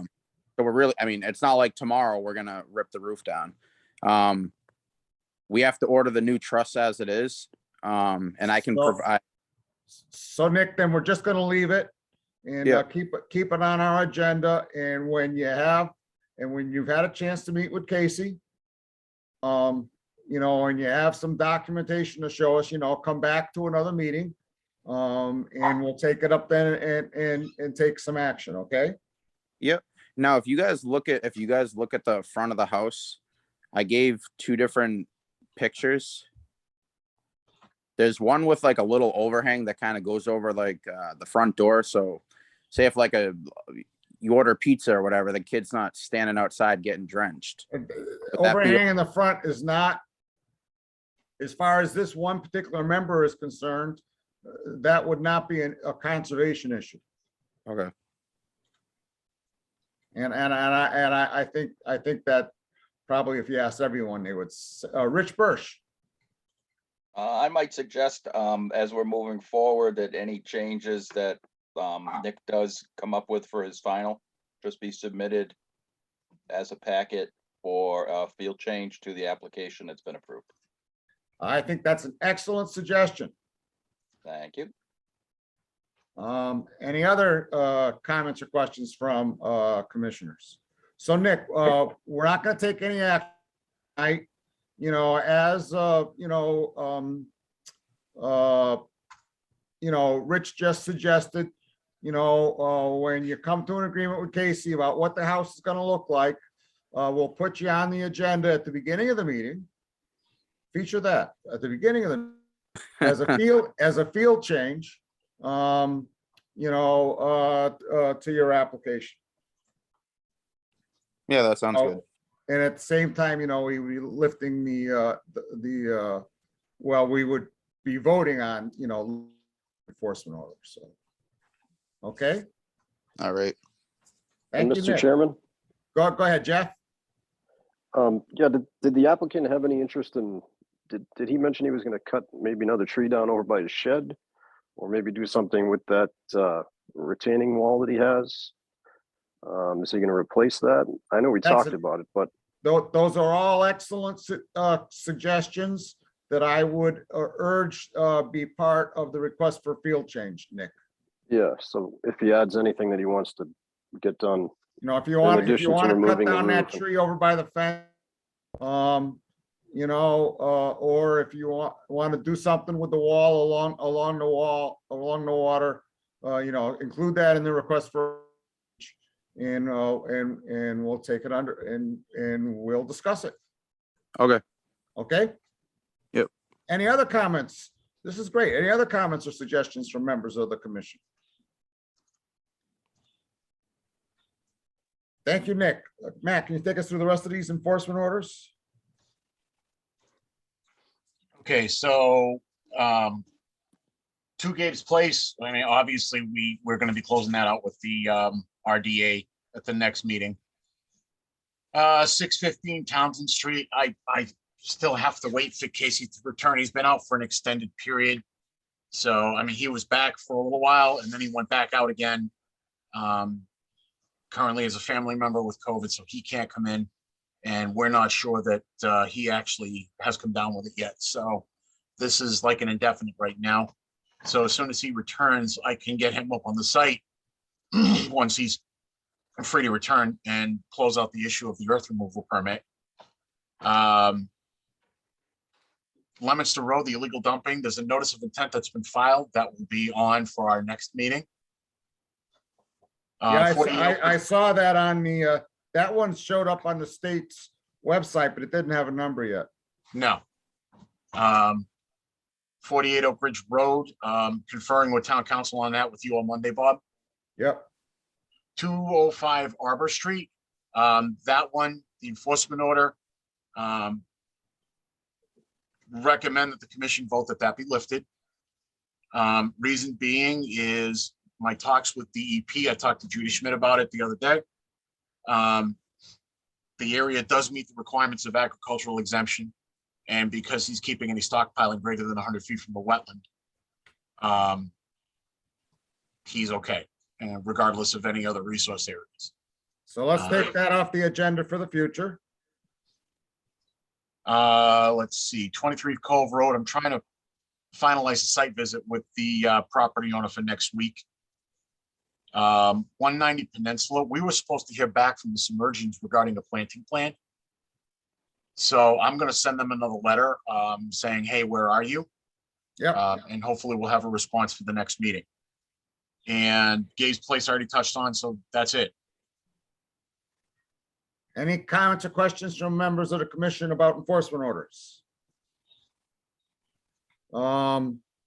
Trails grant. We've already, we've spent, the original trails grant had 20 hours of GIS time. In addition, we've used 24 additional hours.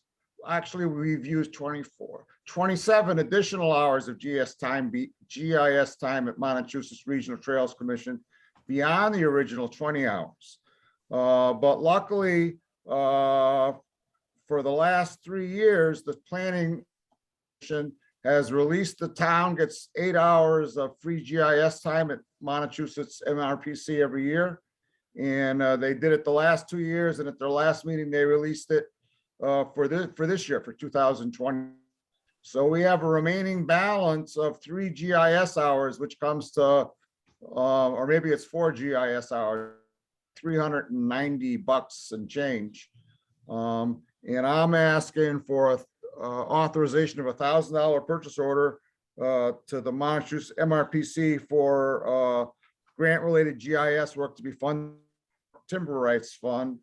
We're not totally done yet with the trails maps.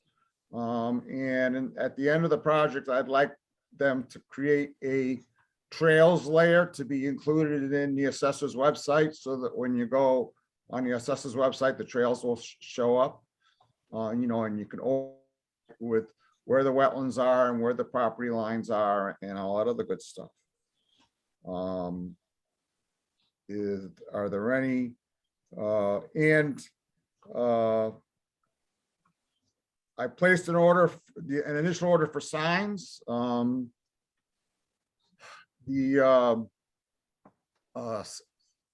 want to get in for $200, so I asked for the signs for the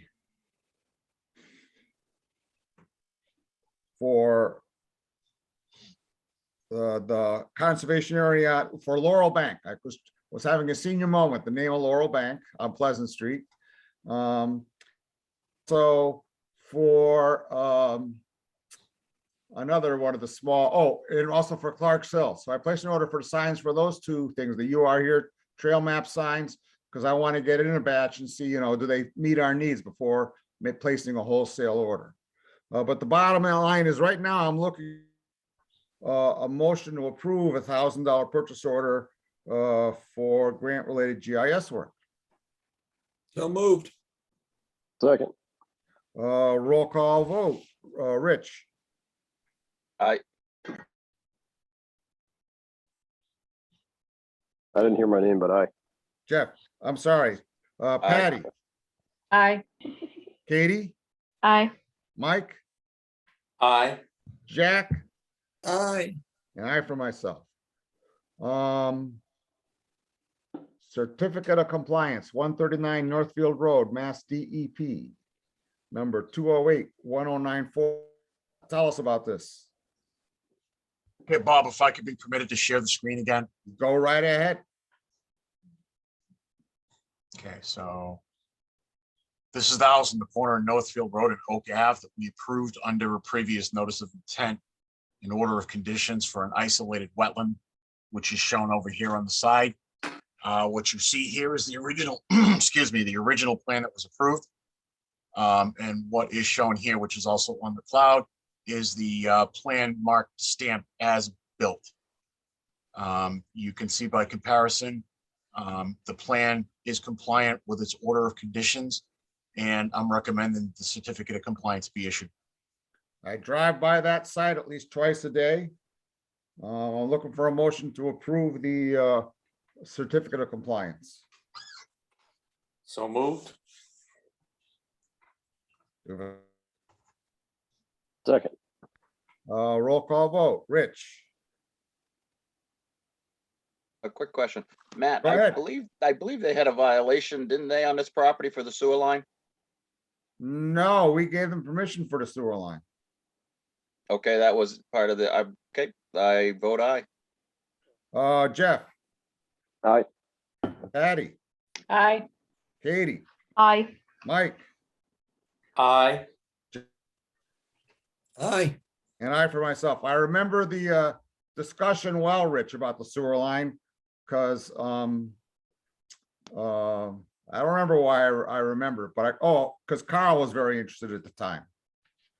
I remember Carl talking about that quite a bit. No extension permits, committee reports. Time's up. Administrative determination, none. Nope, not today. Open space and land use and trail use issues and strategies. At the last meeting, I kind of threw a draft that I sent you, and I wanted to go through it again tonight. I took and I spent a little more time developing it. So let's share the screen. So it's one of those documents in it's down 75%. And so, I'd like us to, adopt these as land use goals, as improvements to conservation land goals that will try through the tax title and town meeting process, 250 Howard Street you can see why this parcel is important to us here. This parcel, it's in the middle of the swamp. in 1529 in the middle of Cowdrey. It's not really important at all. It's just that I don't understand why it's not ours. No one's paid taxes on it since for like 40 years. And on Page Street, we have this parcel, which evidently was gifted to us at some point, although I haven't been able to find the documentation for that. It has no deed in the assessor's website. And we own these two parcels. And so I'd like this to see, we'll acquire this parcel. This parcel would give us access to this rear parcel through the tax title process. And this parcel over here, 0 Old Turnpike Road, acquire that through the tax title and deed process. And that would give us access to expand this, you know, get us closer to, you know, also getting access to this. And we could talk to these two property owners about, they wouldn't have to take, you know, these parcels off their hands at some point in the future. Is there any discussion about that? Good planning. And then on these, trying to clarify the documentation that they're actually ours. All of them have deeds which they either don't have a deed. This parcel here does not have it. But if you're taking a look on the Open Space GIS website, they call it the Fairbanks gift. So I'm assuming that if when I search, we're going to find that it was gifted to us at some point in the past, but I don't know where that documentation is. So I'm searching for that. And over here, part of Cowdrey, there was town meeting action on that, but I'm trying to find out, is there a town clerk certificate filed with the Register of Deeds, you know, that to show, to document, you know, that was converted to the Conservation Commission. It is definitely the Conservation Commission's. I'm just trying to pursue the documentation. And the same with these parcels. There's a part of Proctor Park. Not sure what part of Proctor Park, which falls in that same category. It's definitely ours. There's town meeting action. I'm just looking for the documentation. And the same thing with this strip over here, and the same thing of Whitewater Swamp, and the same thing for the Oliver lot. There's no, you know, all of these, you know, we can see where there was town meeting action.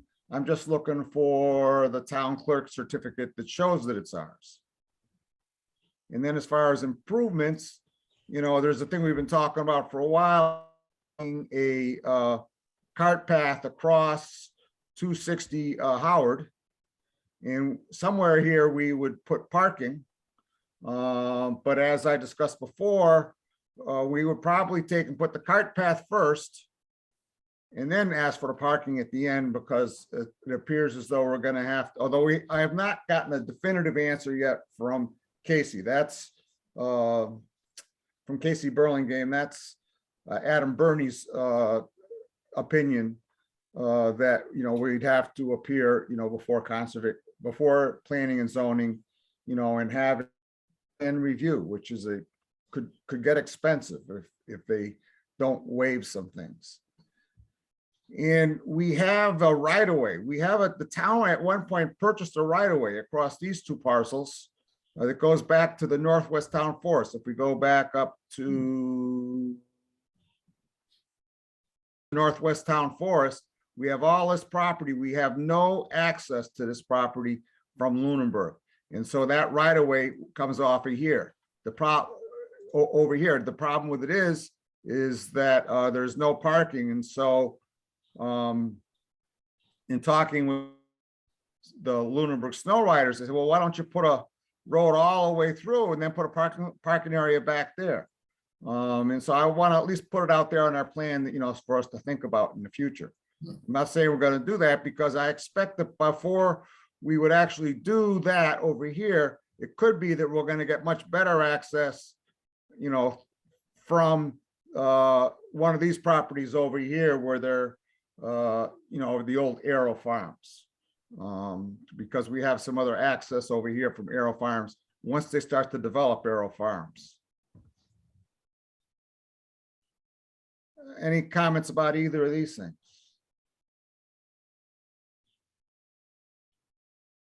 And then Table Rock, right now, the only part over here, and it's not even our land, that belongs to the Parks Commission. I'm proposing that at some point in the future, we put a cart path into the middle of this area here, and then develop a trail that goes straight up to Table Rock. Because everybody's interested to see Table Rock, and it's kind of obscure how to get there. And so to me, we should have a parking area. And the reason I'm proposing here is that it's a way that this would put the parking away from this house and away from this house, because these butters are not this. And also it's away from the golf course there, because this is a treat area. And there's a little wetlands down there. So if we put it here, and it's a highland, relatively flat, and then we could develop a trail that went up to Table Rock. And then at the north end, Seth Meyer is still saying this is still all clogged. And actually, the original Table Rock, original old Stagecoach Road went across Seth Meyer's land before it was subdivided.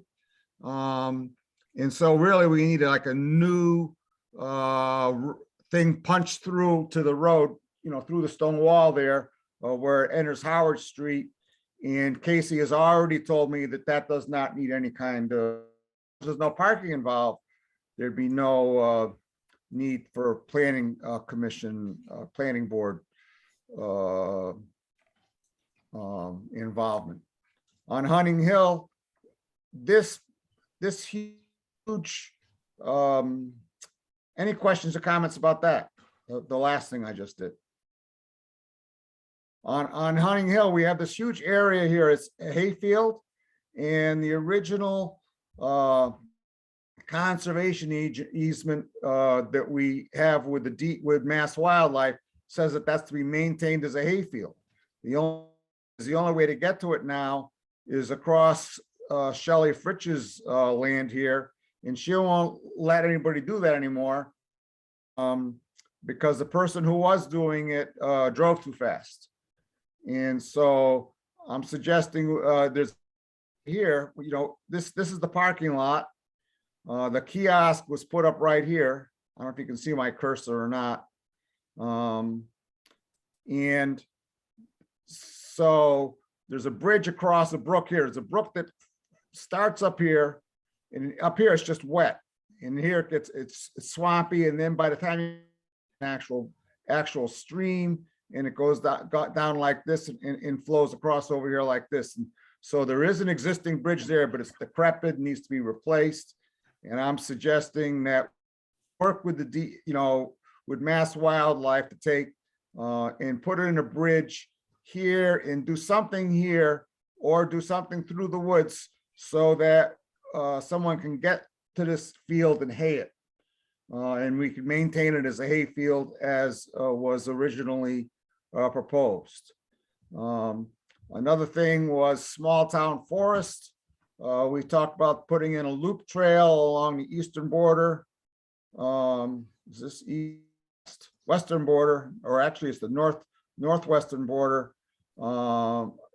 If it's feasible. So I don't know if it's feasible, because up here, if you go up here, there's a lot of very steep topography. And as you can see, there's a lot of wet void. But we have that as a goal, a draft goal.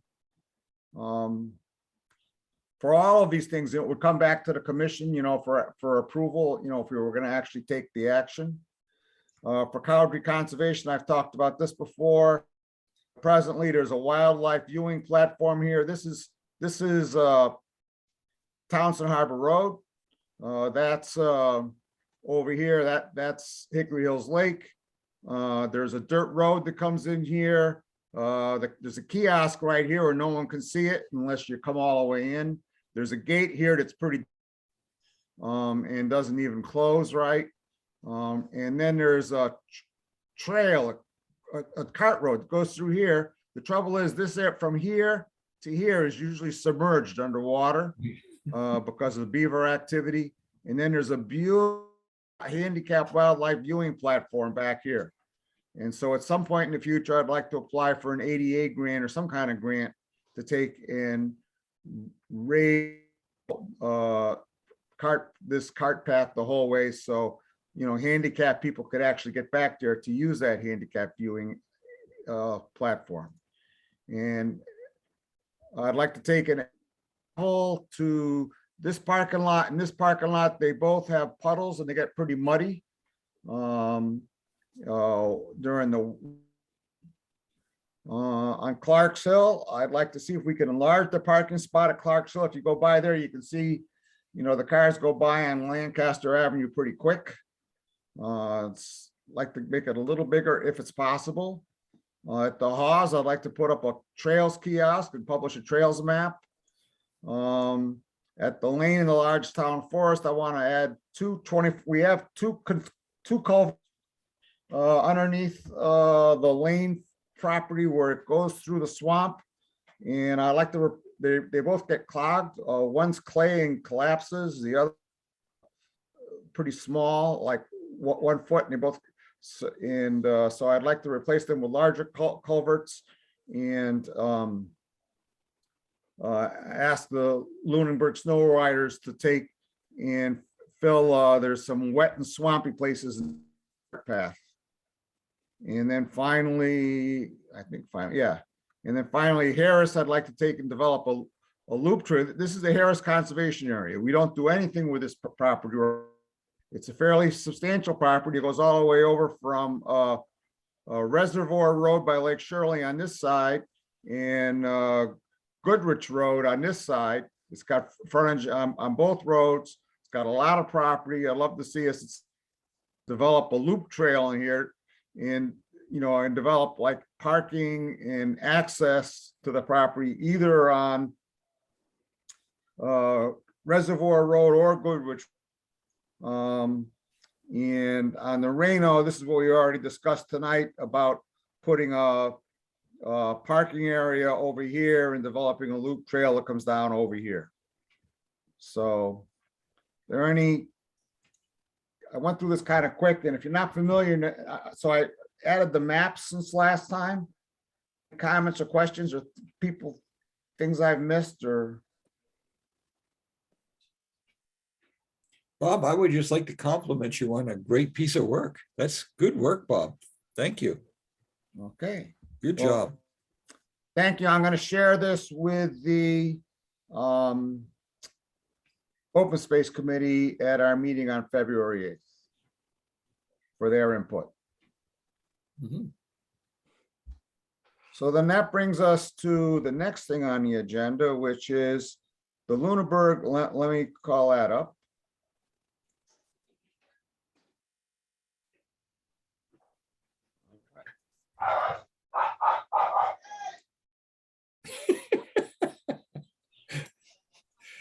You got dogs. I'm assuming it's a small dog based on the bark. Yeah, that's mine.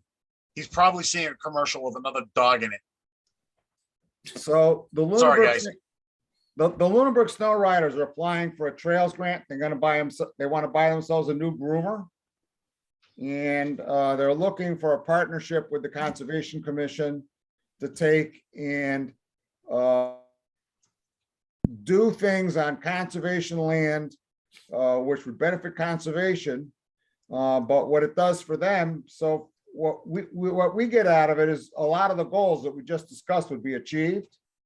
And what they get out of it is in-kind contributions. So they, you know, if they have, I don't know what a groomer costs, but let's just say it costs 20 grand or 30 grand. Yeah, that range. They have to come up with a 20% match.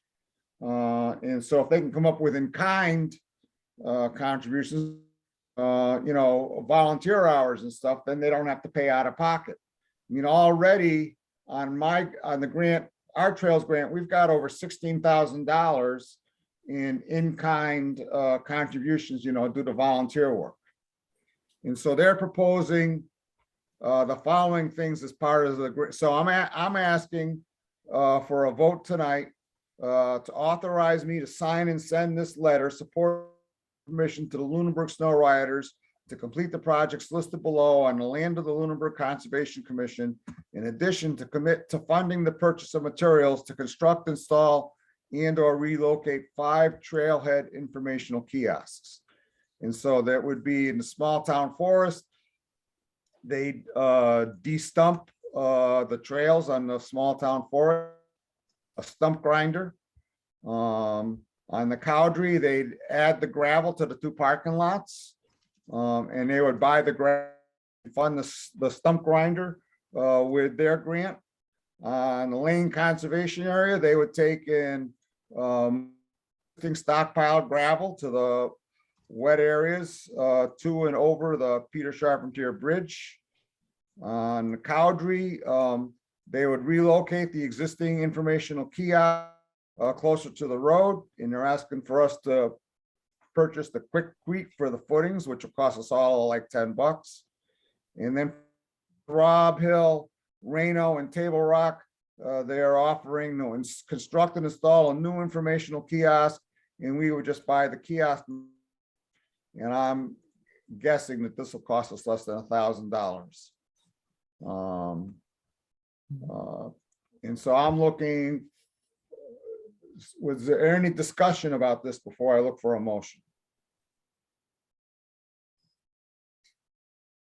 Mr. Chairman, just a Go ahead. side question. We lost a couple of our bridges in that last big storm, or a couple, 3 months ago, 4 months ago. Which bridges did we lose?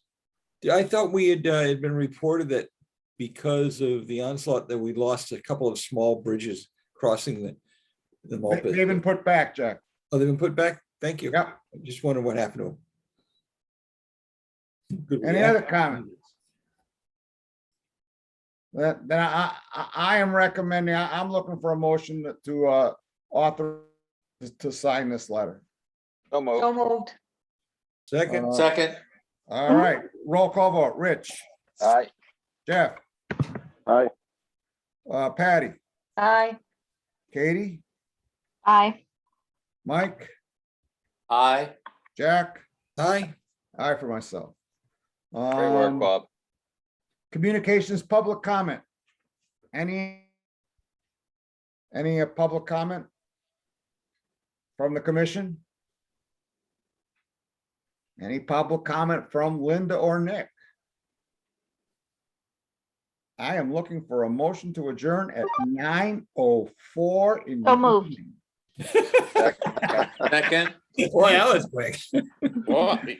Roll call vote. Rich, Aye. Jeff, Aye. Patty, Aye. Katie, Aye. Mike, Aye. Jack, Aye. and I for myself. Thank you all for a very effective and Excellent Thank you. work, Ross. Good job. Good Very night. good work. Good work. Good night, Oh. everyone. Night, Night. now. Aye. Good night. night, John boy. All we need now Thank is you, Alice, Bob. and the grid would be complete.